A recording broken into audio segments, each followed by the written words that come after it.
Hello everyone, welcome to my another new blog. আজকেও কিন্তু সকাল সকাল চলে এসেছি গল্প করতে। আজ রবিবার, তো টুকু অনেকদিন থেকে বায়না করেছিল, মা মা ম্যাগি খাবো, আর ম্যাগি ছিলও না ঘরে। তো কাল বাজার থেকে ফেরার সময় একটা ম্যাগি প্যাকেট নিয়ে এসেছিলাম। ভেবেছিলাম আজ তো রবিবার, আর রবিবার মানে নিয়মের বাইরে সব কিছু। মানে আজ রান্নায় তেল বেশি, মশলাপাতি বেশি, সব কিছুই আজকের দিনটার জন্য ছাড় রেখে দিই আমরা। তো আজ সকালবেলা সবারই ব্রেকফাস্টে কিন্তু ম্যাগিই ছিল। তা ও জেদ করছিল, আমারও একটু মন চাইছিল, অনেকদিন খাইনি, একটু ম্যাগিও খাই। আর ওর বাবাকে তো কোনো ব্যাপারই না, যা দেবো তাই খাবে। তো সকাল সকাল এই তো একটু পেঁয়াজ, একটু আলু, একটু টমেটো আর একটু কাঁচা লঙ্কা কুচিয়ে নিয়েছি। এবার ম্যাগিটা করে নেব। ম্যাগিটা কিন্তু এইভাবে আলু ভেজে আর তারপরে মশলাপাতি দিয়ে একটু জল দিয়ে ওই কাঁচা ম্যাগিটা দিয়ে দিলেও কিন্তু ওইভাবেও খাওয়া যায়, আবার ম্যাগিটা ফ্রাই করেও খাওয়া যায়। আমরা দুভাবেই খাই। আজকে মনে হলো যে আজকে ফ্রাইড ম্যাগি খাবো, তাই আজকে এইভাবে করছি। ডুগু আবার বায়না করে, মানে এখন একটু বড় হচ্ছে তো, এখন ওর মুখে, মানে বাচ্চা মানুষ, ওর রুচিটাও চেঞ্জ হচ্ছে। মানে দুধ খেতে সবসময় ওর ভালো লাগে না, রুটি খেতে সবসময় ভালো লাগে না। আগে আগে ছোটবেলায় যা দিতাম তাই খেয়ে নিত। এখন ইদানিং দেখছি ও আবার বলা শুরু করেছে, এটা খাবো, ওটা বানিয়ে দাও, এটা বানিয়ে দাও। শুনতে তো ভালোই লাগে, কিন্তু যদি মনে করি যে না, হ্যাঁ এটা দেওয়া যায়, তবেই দিই, নয়তো যা চায় তা সবসময় ওকে দিই না আমরা। তাই ভাবলাম, হ্যাঁ ম্যাগিটা অনেকদিন খাইনি, আজকে একটু ম্যাগি করে দেওয়াই যেতে পারে। আগে প্রায়ই ওকে ম্যাগি দিতাম, কিন্তু ডক্টর বলল বেশি ম্যাগি দেওয়াটা ঠিক নয়। তারপরে আমাদের কিছু চেনা জানা মানুষও বলেছে বেশি ম্যাগি খাওয়ানো ভালো নয়। তাই মাঝে ওকে ম্যাগি দিলেও এখন ম্যাগিটা পুরোপুরি বন্ধ করে দিয়েছি। বুঝছো, মাঝে মধ্যে যদি মনে হয় একটু নুডলস খাবো, কিছু খাবো, ওই হুইট নুডলস পাওয়া যায়, হুইট পাস্তা, সব কিছুরই ওই আটা দিয়ে তৈরি যেগুলো, সেগুলোই নিয়ে আসি। ওর বাবা খুব একটা পছন্দ করে না, এসব খেতে চায় না বানালেও। ওর বাবা এই ময়দার তৈরি জিনিসগুলোই খেতে চায়। কিন্তু আমি নিজেই আনি না, কারণ শরীর স্বাস্থ্যের দিকটাও খেয়াল রাখতে হবে, আর ও তো ছোট। যাই হোক, দেখুন আজকে কত মানে স্বাদ করেও খাচ্ছে।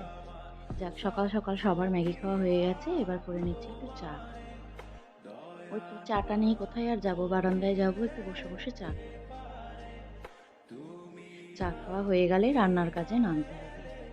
আজকে সবকিছুই লেট, মানে আজকে আর কিছুই কিন্তু 9টার মধ্যে কমপ্লিট নয়, আজকে সবকিছুই আমার বেলা করে হবে। ওই যে বললাম, সবকিছুই আজ নিয়মের বাইরে। যাই চাটা খেয়ে আসি।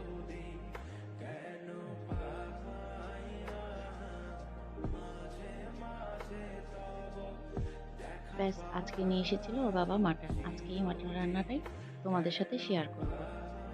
এখানে 700 গ্রামের মতো মাটন আছে, আর এখানে আমি দিয়ে দিলাম সামান্য হলুদ, ধনে গুঁড়ো, জিরে গুঁড়ো। ধনে গুঁড়ো পরিমাণটা বেশি, জিরে গুঁড়ো পরিমাণটা কম। নুন আর সর্ষের তেল দিয়ে মাখিয়ে রাখবো। আজকে লঙ্কার গুঁড়োটা ঘরে নেই, নয়তো এখানে হাফ চামচ বা 1 চামচ বা কোনো সময় 2 চামচের মতো লঙ্কার গুঁড়ো আমি ইউজ করি, তাহলে রঙটা ভালো আসে।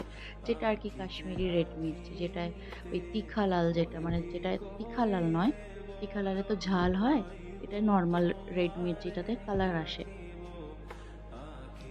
এই তো একটু সর্ষের তেল দিয়ে আগে আলুগুলো হালকা করে ভেজে তুলে রাখবো। আলুগুলো ভাজা হয়ে গেছে, এবার পেঁয়াজটা হালকা ভেজে নেব। ওই যে চিকেনের দিন বলেছিলাম, চিকেন করার সময় যে চিকেনের সময় আমি পেঁয়াজটা ভালো করে ভাজি, আর মাটন করার সময় পেঁয়াজটা হালকা করে ভাজি।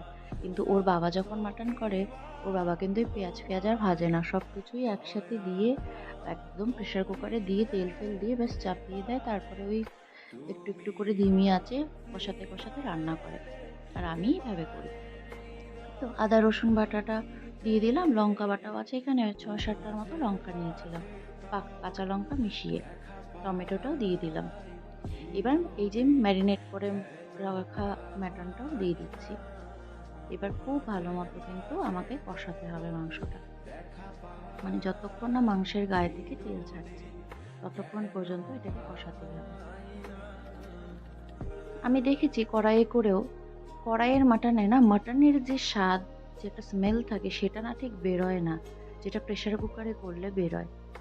অনেকেই হয়তো আমার এই মতামতের সাথে সহমত নাও হতে পারে, বাট আমি দুরকমভাবে ট্রাই করে দেখেছি। আমি দেখেছি যে প্রেশার কুকারে করা মাটনটাই কিন্তু বেশি স্বাদ হয়। আজ বিশেষ কিছু নেই, এই মাটন করবো আর উচ্ছে ভাজা। উচ্ছে ভাজাটাও হয়ে গেছে, আর কালকের একটু শাক করেছিল, মানে ওই পালং শাক সমস্ত সবজি দিয়ে সেটা। আর এই ৩ টে পদ দিয়ে আজকের আমাদের খাওয়া কিন্তু হয়ে যাবে। আর কোনো রকম গরম মসলা কিছু আমি ইউজ করছি না। একটু সামান্য জল দিয়ে দিলাম গ্রেভির জন্য। আর নুনটা মনে হচ্ছিল টেস্ট করে একটু আরেকটু দরকার, তাই আরেকটু নুন দিয়ে দিলাম। ব্যাস প্রেশার কুকারে ভালো মতো কষিয়ে নিয়েছি, আর প্রেশার কুকারে দেবো মাত্র ১ টা সিটি। ভালো মতো না কষালে কিন্তু ৩-৪ টে সিটির প্রয়োজন পড়ে। যেহেতু ভালো মতো কষানো হয়ে গেছে মানে রান্নাটা কিন্তু প্রায় 80% আমার হয়েই গেছে। 20% এর জন্যই ১ টা সিটি। মাঝে মধ্যেই সিটির দমটাও খুলে দিই। তাতে মাংসটা কি হয় খুব বেশি নরম হয়ে যায় না। আর মাংসটা ঠিক দাঁড় দিয়ে না ছিঁড়লে কিন্তু এই মাটনের স্বাদ কিন্তু সেরকম পাওয়া যায় না। ব্যাস মাংসটা হয়ে গেছে, ভাত হয়ে গেছে, আমাদের দুপুরের রান্না কিন্তু কমপ্লিট। দুপুরের খাওয়া-দাওয়া সেরে দেখি ও বাবা! কালো মেঘ করে এসেছে। মানে আজও নামবে বৃষ্টি। আর হায়দ্রাবাদে বৃষ্টি নামা মানেই কিন্তু ওয়েদার ঠান্ডা। মানে আমাদের এখানে আর গ্রীষ্মকাল নেই। শুরু হয়ে গেছে বর্ষাকাল। আর এখানে বর্ষাকাল মানেই হচ্ছে শীতকাল। এটাই এক অদ্ভুত কাণ্ড। খুবই মানে মাত্র ৩ মাস। বাকি সময় সারা বছর চির বসন্ত। কোনো গরম থাকে না এখানে। ভীষণই ভালো ওয়েদার। কি ঝমঝমিয়ে বৃষ্টি নেমেছে। এখন ঘুমটা ভালো হবে। যাই হোক, আজকের এই ব্লগটি তোমাদের কেমন লাগলো অবশ্যই আমাকে কমেন্ট করে জানিও।